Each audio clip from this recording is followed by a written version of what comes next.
Subscribe कीजिए हमारे YouTube channel नाते रजा को और बेल आइकन को प्रेस कीजिए, जिससे आपको हर रोज न्यू वीडियो की नोटिफिकेशन। आज माँ बाप बोझ हो गए। आज माँ बाप लोगों के हवाले से उनको घर का कचरा समझने लगे। माँ बाप को लोग बोझ समझने लगे। इसलिए आजकल के नौजवान लड़के सोचते हैं, अरे इनकी क्या, अपने दोस्तों को अहमियत देंगे, माँ बाप को अहमियत नहीं देते। यहां तक के कुछ तो ऐसे भी लोग हैं, बाहर वालों से जब बात करेंगे इज्जत के साथ, माँ बाप से बात करेंगे झिड़क कर। कुरान कहता है उनको न झिड़को, उनकी बेइज्जती न करो, उनकी तौहीन न करो। अल्लाह अकबर। सरकारे गरीब नवाज अपने मलफूजात में एक बड़ा खूबसूरत वाकया बयान फरमाते हैं कि मैंने अपने बुजुर्गों से सुना। गरीब नवाज अपने बुजुर्गों से सुनी हुई बात फरमाते हैं कि एक नौजवान था हमारे दौर का, और वो बड़ा पापी था, बड़ा गुनहगार था, बड़ा बदकार था, बड़ा सियाहकार था।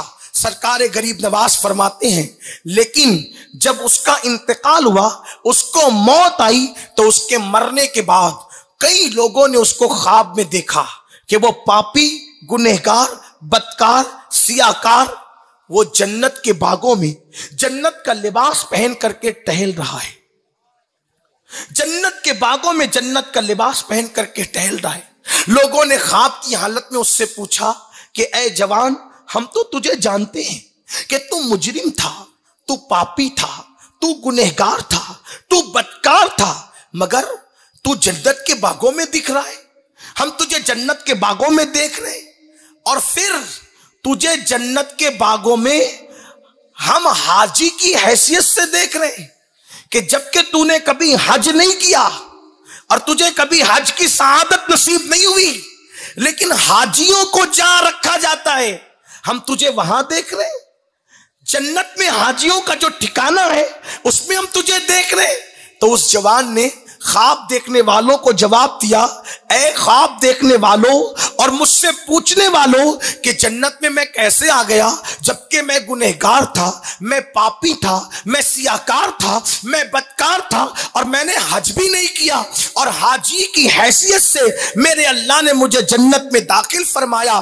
तो वो जवान कहता है कि मेरी आदत थी कि जब भी मैं घर से निकलता था अपनी माँ के कदम को चूम करके निकलता था, मां की दुआओं को लेकर के निकलता था। गरीब नवाज फरमाते हैं जो मां बाप के कदम या हाथों को चूमता है अल्लाह उसको 1000 बरस की इबादत का सवाब अता फरमाता है। आप गौर कीजिए, आजकल इसकी कोई अहमियत नहीं है। हाथ चूमने की कोई अहमियत नहीं, मां बाप के पैर चूमने की कोई अहमियत नहीं। हाँ, हम अहले सुन्नत सजदा करने को जायज नहीं समझते। अल्लाह के सिवा किसी को सजदा करने की इजाजत नहीं। अगर सजदा इबादत करता है तो मुशरिक है, और अगर सजदा ताजीमी करता है तो उसको भी हम हराम समझते हैं। हमारे इमाम ने अज़्ज़ुब्दतुज़्ज़किया जैसी किताब लिख करके सजदा ताजीमी की हुर्मत पर आपने दलाइल और बराहिम कायम किए हैं। लेकिन आपसे कहता हूं, हाथ तो चूमे जा सकते हैं, पैर तो चूमे जा सकते हैं, और इसकी इजाजत है। बल्कि लोग तो इस पर भी कहते हैं कि ये कहां से लाए। हम कहते हैं अबू दाऊद शरीफ की हदीस है। लोग सियाए सित्ता की बड़ी बात करते हैं। मैं आपसे दर्द दिल के तौर पे बस इतनी बात कहना चाहता हूं, ऐ मेरी कौम के जवानों, जो लोग तुम्हें गुमराह करने के लिए आते हैं और जो लोग तुम्हें बदगुमान करने के लिए आते हैं, जो लोग तुम्हारे दीन से तुम्हें दूर करने के लिए आते हैं, वो अच्छी तरह जान चुके हैं कि न तुम्हें कुरान का इल्म है, न तुम्हें हदीस का इल्म है, इसलिए लोग तुम्हें गुमराह कर देते हैं, शोशा छोड़ करके चले जाते हैं। आप जानते हैं अबू दाऊद शरीफ की हदीस है, कुरान और हदीस में सब मौजूद है।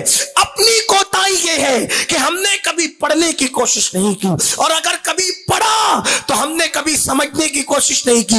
लोग पढ़ते भी इंटरनेट से है और समझते भी इंटरनेट से है। मेरे अजीज, इंटरनेट से पढ़ने की कोशिश ना करो, और अगर इंटरनेट पर पढ़ रहे हो तो चलो कोई पाबंदी नहीं, लेकिन इंटरनेट से समझने की कोशिश मत करना।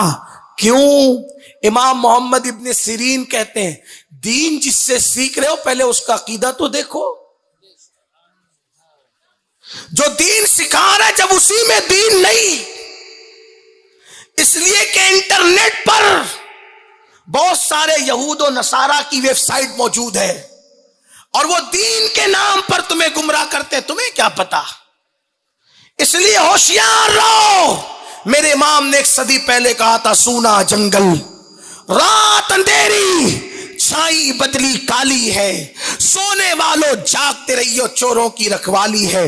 हाथ पैर चूमने का सबूत हदीस में कहा, तो आओ सुनो अबू दाऊद शरीफ, ये 6 वो मुस्तनद किताबें जिनको लोग सियाह सित्ता कहते हैं। हालांकि और भी किताबें मुस्तनद है, लेकिन लोग जिसके बारे में खूब चर्चे कर रहे हैं कि यही मुस्तनद है, यही मुस्तनद का, चलो यही मुस्तनद। उन्हीं 6 में अबू दाऊद शरीफ भी है।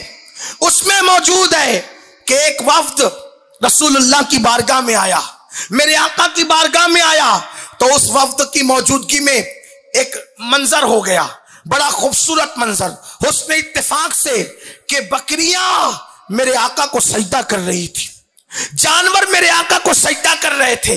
मेरे इमाम कहते हैं अपने मौला की है बशान अजीम, जानवर भी करें जिनकी ताजीम, संग करते हैं अदब से तस्लीम, पेड़ सजदे में गिरा करते हैं। तो क्या देखा उस वफ्द ने कि बकरियां और जानवर मेरे आका को सजदा कर रहे हैं। कि अबू दाऊद शरीफ की वो हदीस में है कि वो जानवरों को जब उस काफले वालों ने, कबीले वालों ने सजदा करते देखा तो उन्होंने अर्ज किया, वो नए नए मुसलमान हुए थे, अर्ज की या रसूल अल्लाह, जानवर तो आपको सजदा करें, क्या हम सजदा ना करें?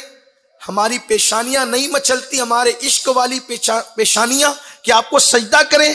हुजूर हमें सजदा करने की इजाजत दे। तो अल्लाह के हबीब अलैहिस्सलाम ने फरमाया, अल्लाह के सिवा मैं किसी को सजदा करने की इजाजत नहीं दे सकता। तो फिर उन्होंने अर्ज की, या रसूल अल्लाह सल्लल्लाहु अलैहि वसल्लम, आप हमें हाथ और पैर चूमने की इजाजत दे दें। तो मेरे आका अलैहिस्सलाम ने उनको इजाजत दी, उन्होंने रसूलुल्लाह के हाथ भी चूमे और रसूलुल्लाह के पैर भी चूमे। ये अबू दाऊद शरीफ की हदीस में मौजूद है। तो ये चूमने का जिक्र सियाह सित्ता में है। हालांकि लोग इस पर बड़े चिरागपा होते हैं, मगर रसूलुल्लाह के नाम पे अंगूठे चूमने की बात आए तो लोगों को तकलीफ है, मगर आजकल वो भी अपने मौलवियों के हाथ चूम रहे हैं। ये चीजें अब जो है वो चूंकि सोशल मीडिया का दौर है तो ये चीजें अब ओपन हो रही हैं कि हर एक कोई ना कोई चूमने वाला जरूर है। बस बात इतनी है, कोई अपने मौलवी से प्यार करता है तो उसको चूम रहा है, और हम आमिना के लाल से प्यार करते हैं तो उनके नाम पर चूम रहे हैं। ये किस्मत की बात है। तो मैं अर्ज ये कर रहा था, गरीब नवाज फरमाते हैं कि उस जवान को जब ख्वाब में देख करके पूछा कि तू हाजी की हैसियत से जन्नत में दिख रहा है जबकि तू गुनहगार था, तो उसने कहा मैं घर से निकलता था तो अपनी मां के पैर चूम करके निकलता था, तो मेरी मां दुआ करती थी, मेरे बेटे अल्लाह तुझे हाजियों के साथ जन्नत अता करे। तो ये मेरी मां की दुआ की बरकत है कि अल्लाह ने मेरे गुनाहों को माफ फरमाया और हाजियों के साथ मुझे जन्नत अता फरमा दी। तो गरीब नवाज फरमाते, माँ बाप का चेहरा देखना भी इबादत है।